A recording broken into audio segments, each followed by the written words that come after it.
नमस्ते। जय श्री राम, जय सनातन संस्कृति, जय भारत। भगवत गीता अध्याय 3 हम लोगों ने अध्ययन कर लिया। श्लोक संख्या 36 और 37 पहले सारांश में देख लेते हैं। अर्जुन ने क्या प्रश्न किया, भगवान श्री कृष्ण ने क्या उत्तर दिया। उसके बाद हम लोग श्लोक संख्या 38 और 39 पर वापस आएंगे। अर्जुन का प्रश्न है, अर्जुन उवाच अथ केनो प्रयुक्तोऽयं पापं चरति पुरुषः अनिच्छन्नपि वार्ष्णेय बलादिव नियोजितः। प्रश्न है, अर्जुन भगवान से प्रश्न करता है कि हे भगवान, क्या कारण है कि मनुष्य न चाहते हुए भी पाप कर्म में लिप्त होता है। अर्जुन को उत्तर देते हैं, बहुत सटीक उत्तर देते हैं। श्लोक संख्या 37 में भगवान कहते हैं, श्री भगवान उवाच, भगवान श्री कृष्ण कहते हैं, काम एष क्रोध एष रजोगुणो समुद्भव महासना महापाप्म विदेहियेनम यह बैरिनम। भगवान कहते हैं कि हे अर्जुन, मनुष्य न चाहते हुए भी पाप करता है। वह पाप क्यों करता है, उसका कारण भगवान बताते हैं कि रजोगुण से उत्पन्न हुआ यह काम ही क्रोध है। तो जैसा कि आपने सारांश में देख लिया कि अर्जुन ने क्या प्रश्न किया, भगवान ने क्या उत्तर दिया। हम लोग शुरुआत करते हैं श्लोक संख्या 38 की। श्लोक संख्या 38 कुछ इस प्रकार से है। भगवान कहते हैं, धूमेनाव्रियते वह्नि यथादर्शो मलेन च यथा उल्बेनावृतो गर्भ तथा तेनेदमावृतम्। अब अर्जुन से भगवान श्री कृष्ण कहते हैं कि हे अर्जुन, जैसे धुएं से अग्नि, धूल से दर्पण और गर्भ से भ्रूण ढका रहता है, ठीक वैसे ही जो जीवात्मा है उसका भी ज्ञान इस काम के द्वारा ढका रहता है। काम का अर्थ डिजायर। अब भगवान यहाँ पर हमें उदाहरण देकर समझा रहे हैं कि किस प्रकार जीवात्मा का ज्ञान ढका रहता है। पहला तो भगवान ने यहाँ पर दृष्टांत दिया अग्नि का। हम लोगों ने देखा है अग्नि के साथ धुआं भी होता है। जब धुएं की अधिकता ज्यादा होती है तो अग्नि बिल्कुल बुझी बुझी दिखती है। अग्नि होती तो जरूर है, लेकिन अग्नि दृश्यमान नहीं होती। वैसे ही कामना के चलते जीव का जो आंतरिक ज्ञान है वह ढक जाता है, जैसे अग्नि धुएं के द्वारा ढक दिया जाता है। दूसरा उदाहरण भगवान दे रहे हैं दर्पण और धूल का। यदि दर्पण धूल से भरा हुआ हो तो दर्पण में कुछ भी जो है स्पष्ट नहीं दिखता। दर्पण साफ करते ही सब कुछ स्पष्ट दिखाई देने लगता है। तो दर्पण गड़बड़ था ऐसी बात नहीं है, दर्पण तो वही था। ठीक वैसे ही जीवात्मा तो भगवान के ही सारे गुणों को रिप्रेजेंट करता है, सत्य चित आनंद। क्योंकि भगवान ने कहा है कि ममई वामसो जीवलोके जीवभूत सनातनः, कि जीवात्मा तो मेरा ही अंश है, भगवान श्री कृष्ण का अंश है। तो भगवान श्री कृष्ण तो सत है, चित है, आनंद है। तो फिर जीव दुखी क्यों है? क्योंकि जैसे दर्पण धूल से ढक दिया जाता है तो दर्पण में कुछ भी स्पष्ट नहीं दिखता, वैसे ही कामना रूपी धूल से जीवात्मा के ढके होने के कारण जो दर्पण रूपी जीव है उसमें उसे कुछ भी स्पष्ट नहीं दिखाई देता, सब चीज धुंधला दिखाई देता है, अस्पष्ट दिखाई देता है। तो यह दूसरा उदाहरण भगवान ने दिया। फिर भगवान कहते हैं, एक बहुत स्थूल उदाहरण देते हैं गर्भाशय का। भ्रूण जो होता है वह गर्भाशय के झिल्ली के द्वारा ढका हुआ होता है।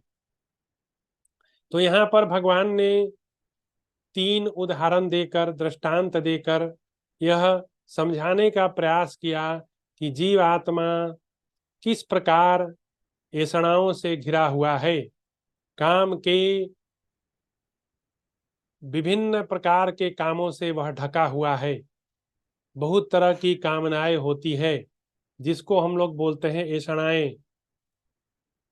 लोक में कुछ विख्यात ऐसणाएं हैं, जैसे बोलते हैं पुत्रेषणा, पुत्र पुत्र चाहिए, वित्तेषणा धन चाहिए, है ना, पुत्रेषणा वित्तेषणा।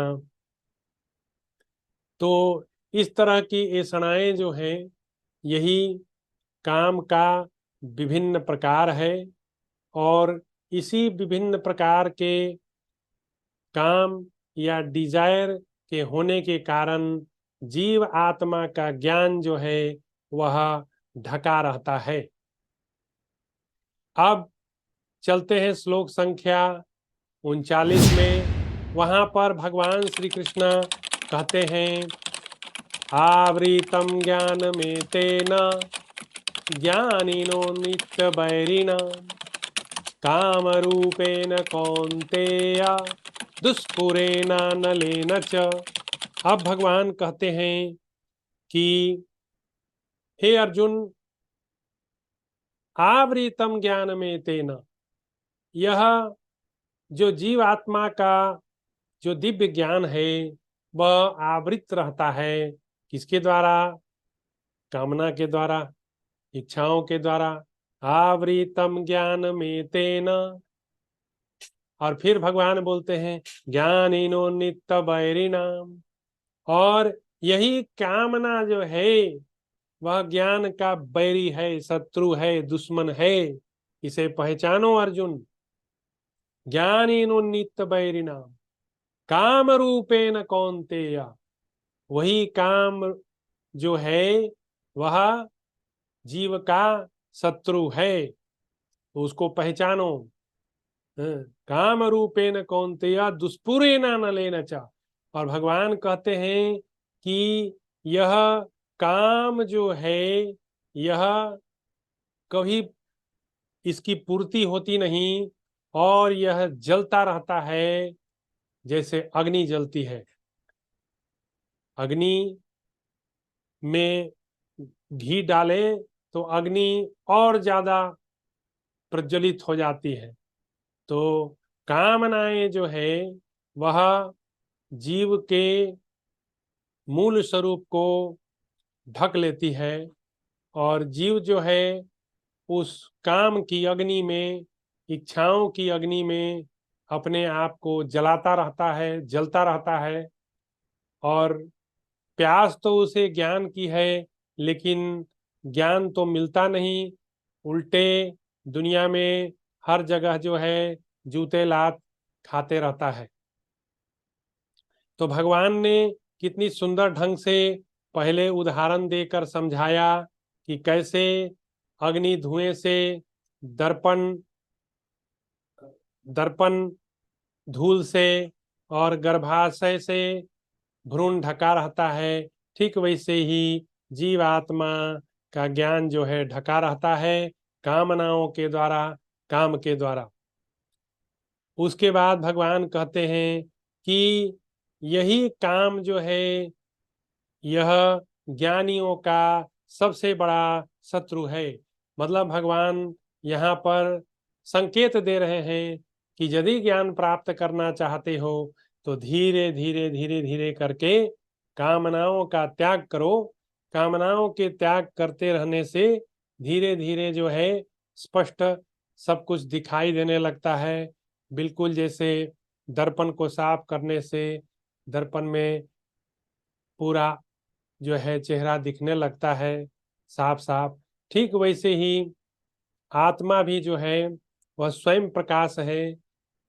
वो प्रकाश जिसे किसी एक्सटर्नल एजेंसी की आवश्यकता नहीं है, वह स्वयं में पूर्ण है। ओम पूर्णमदः पूर्णमिदं कहा जाता है। तो आज के श्लोक में हमने सीखा कि किस तरह से जीव का ज्ञान ढका रहता है कामना के कारण, और ज्ञान के ढके रहने के कारण जीवात्मा को ज्ञान नहीं होता। और यही कामना ज्ञानियों का सबसे बड़ा शत्रु है, और यह कभी अघाता नहीं और सदा अग्नि में घी के समान भभकता रहता है, जलता रहता है। तो आज मैं अपनी वाणी को यहीं विराम देता हूं, और आप लोगों से यही मैं आग्रह करता हूं कि मेरे इस चैनल डिवोशन कान्हा कृष्णा को ज़्यादा से ज़्यादा लोगों से शेयर कीजिए और फॉरवर्ड कीजिए, लाइक कीजिए, कमेंट कीजिए या मत कीजिए, ये आपके ऊपर है। लेकिन इसे ज़्यादा से ज़्यादा लोगों तक पहुंचाएं, यही मेरा आप लोगों से विनम्र निवेदन है, करबद्ध निवेदन है। तो आज के लिए बस इतना ही।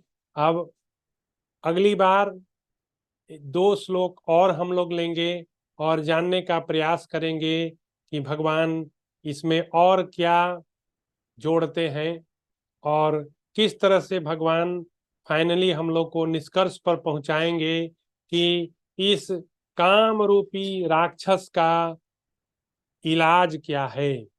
वो इलाज भगवान बताने वाले हैं। ये बड़ा ही सुंदर प्रश्न उत्तर भगवान कृष्ण और अर्जुन के बीच में हुआ है, जिसे मैंने समझा और मैं समझता हूँ कि इसे जो कोई भी समझ लेगा उसे जीवन में कभी कोई वस्तु जो है आकर्षित करेगी नहीं करेगी, that's a different thing. But उसके पास जब यह ज्ञान की तलवार होगी तो वह सारे बाधाओं को काटते हुए और आगे बढ़ता चला जाएगा, और जिस काम के लिए वह इस जगत में आया है उसको प्राप्त कर लेगा। आज के लिए बस इतना ही, वाणी को विराम देता हूँ। धन्यवाद। जय श्री राम, जय सनातन संस्कृति, जय भारत।